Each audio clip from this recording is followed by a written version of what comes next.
Let us pray.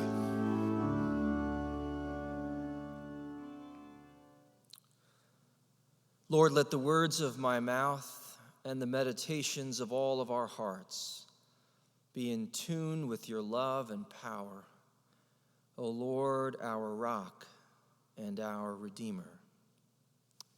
Amen. Years ago, one of my mentors pointed out something that has stuck with me ever since.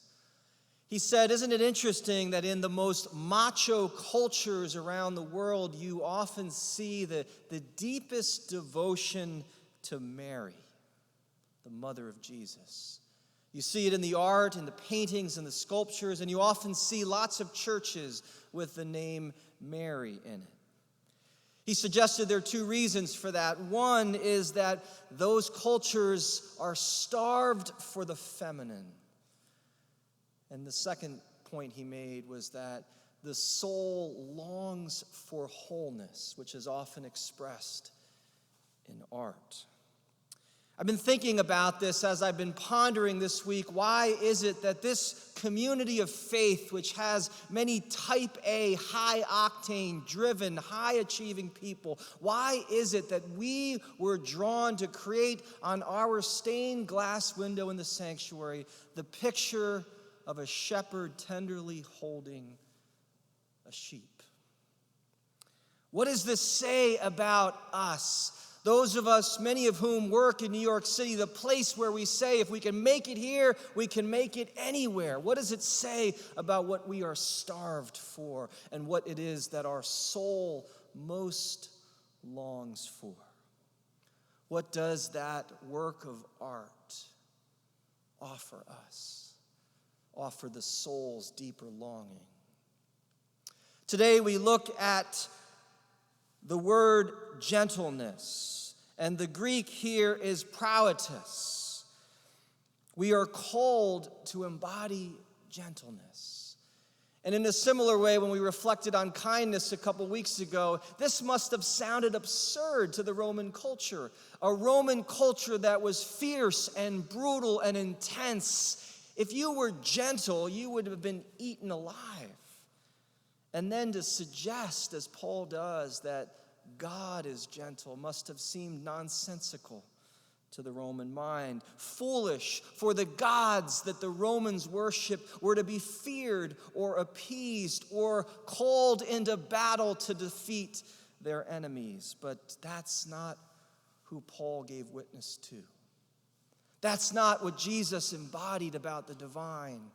In fact, we see it so beautifully in this gospel text for today. Jesus, who has been telling the disciples that it is not going to end well, that they're going to go to Jerusalem, he's going to be handed over and crucified, and they're on this way to Jerusalem together, which will be his final journey there. And people are coming to Jesus with children, and they want him to bless these children and to pray for them. And the disciples, understanding what's happening, wanting to protect Jesus so that he can focus on these last days of his life, try to keep the children from Jesus. And Jesus looks at them sternly and says, "Let them come, for it is to such as these that the kingdom of heaven belongs." Can you imagine a Roman emperor stooping down to pay attention to a child? He would have been called weak. He would have been called an ineffective ruler, and yet that's exactly what God does in Jesus. He meets us where we are with gentleness.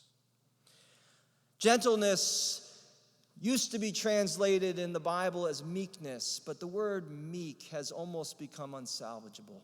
In our minds, we think of meek as weak, and so gentle, I think, is a better term here. But I like to point out that in the Bible, the only time that anybody is described as meek in the Old Testament is Moses. And the only person who's described as meek in the New Testament is Jesus. Can you think of two people stronger than Moses or Jesus? Two people more willing and able to speak truth to power. Two people willing to do the hard work of leading people, liberating them from oppression, leading them to go to places that they don't even necessarily want to go. If anyone isn't weak, it's Moses and it's Jesus. They embody power, but they also share that power and empower others. They have a strong and healthy will, but that will is aligned with God's will. They are trying to do the most good that they can, but also they're trying to do the least harm. That's what it looks like for us to be gentle, to express our love through gentleness. So today I want to offer 3 reflections on gentleness. Gentleness isn't weakness, it's strength without harshness. That's point number 1. Point number 2 is gentleness is not cowardice, it's courage without violence. And point number 3, courage is not indifference, it is love without manipulation.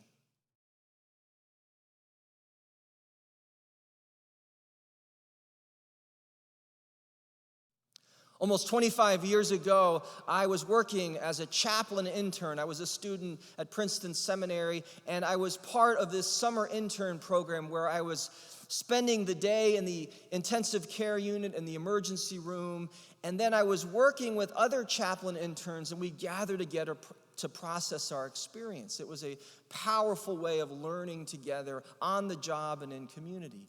And so as part of our learning, we would often do these verbatims, which was a written summary of an encounter that we had with a particular patient. And so one day I was visiting this young man in the intensive care unit. He was strapped down. He was a Latino from Newark who had clearly been in some kind of a knife fight. And I tried to connect with him, and I actually felt it went pretty well. And so I decided to bring that experience to the small group for their scrutiny, for their feedback. Well, quickly I found out that they didn't feel it went as well as I did. They actually pointed out to me that I had not gotten to know this man very much. I hadn't asked him very many questions. I didn't even understand what had happened that had led to the knife fight. I had brought instead all kinds of assumptions. I thought I had connected with this guy, but they pointed out that actually I had done everything but connect in a human way, in a heart-to-heart, humble way.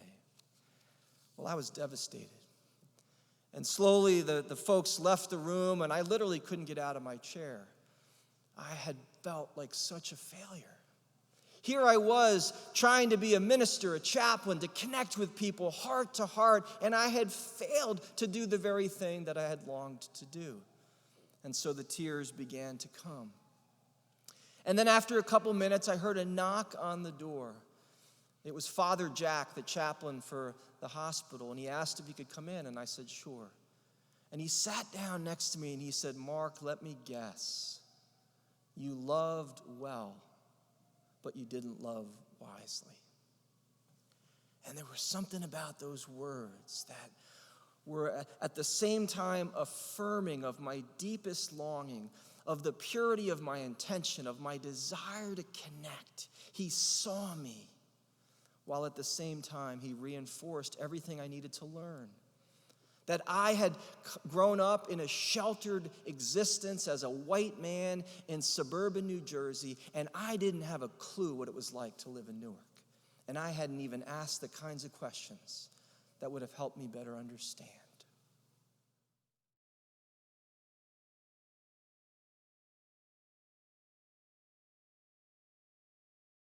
Mahatma Gandhi loved to point out that every religion in the world knew that Jesus lived and taught nonviolence except one, Christianity.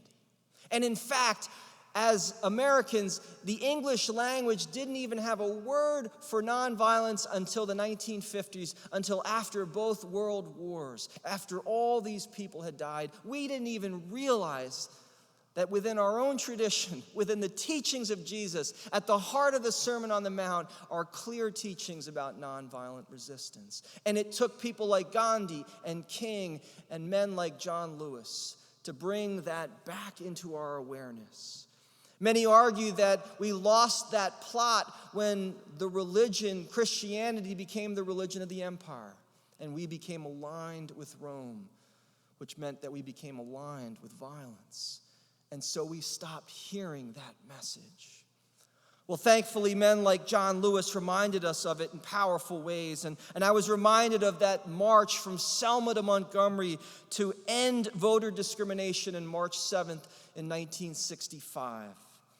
And they were on their way, John Lewis and 600 marchers, out of Selma, crossing the Edmund Pettus Bridge, which was named in Alabama after a Confederate general, a grand dragon of the KKK. And while Lewis got to the top, the crest of that bridge, he saw coming towards him a sea of blue, officers sent by Alabama Governor George Wallace to stop this march from happening, dead in its tracks. And when Lewis saw those men coming at him, he looked down at the Alabama River, and somebody asked him, "John, do you know how to swim?" He said, "No." He said, "I couldn't go forward, I couldn't go back. The only thing I knew to do in that moment was to kneel down and pray." But he wouldn't even get that chance. The troopers were on him with billy clubs and nightsticks, bullwhips and tear gas. The horses came and started to trample the marchers. Lewis got knocked down. He was unconscious. His skull was cracked open, and he would suffer a severe concussion. But those events were captured by the media. And without those events, public opinion would not have shifted. And our president at the time, Lyndon Johnson, took advantage of that. And within a week, he addressed the nation, and by the end of the summer, had passed the voting rights bill. A day that we call Bloody Sunday. Historian John Meechan wrote of this event on the Edmund Pettus Bridge. He said, "The forces of good were pitted against the forces of evil. The marchers were asking a nation to live up to its word that all were created equal. And the nation, in the form of these troopers and deputies, were saying, as the sheriff's lapel pin put it, never." But Lewis continued on. He was willing to say yes to the call of Jesus to nonviolence, and he was willing to say no to that impulse to fight violence with violence. And as a result, because of his willingness to kneel and pray, we were able as a nation to move forward.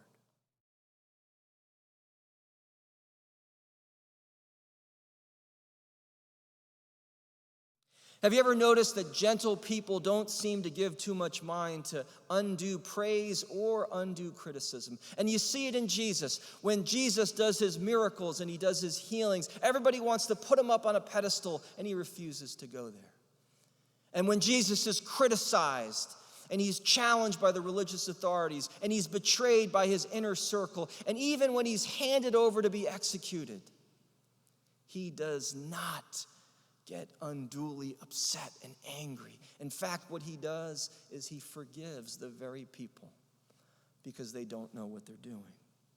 Gentle people have a way of understanding their own power and the limits of that power. They don't waste energy trying to convince everybody else of something. They recognize what they don't have the power to do, and they offer what is theirs to offer with freedom, recognizing that whether it or not is received, it is beyond their control.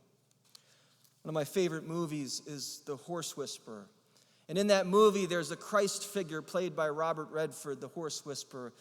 And I love how he becomes this gentle, transformative presence in the life of this family.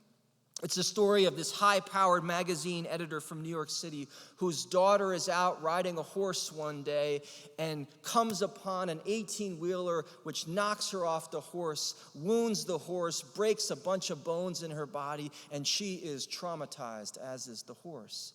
And the mother, who's used to getting things done and making things happen and figuring out a way to solve problems, can't solve this problem.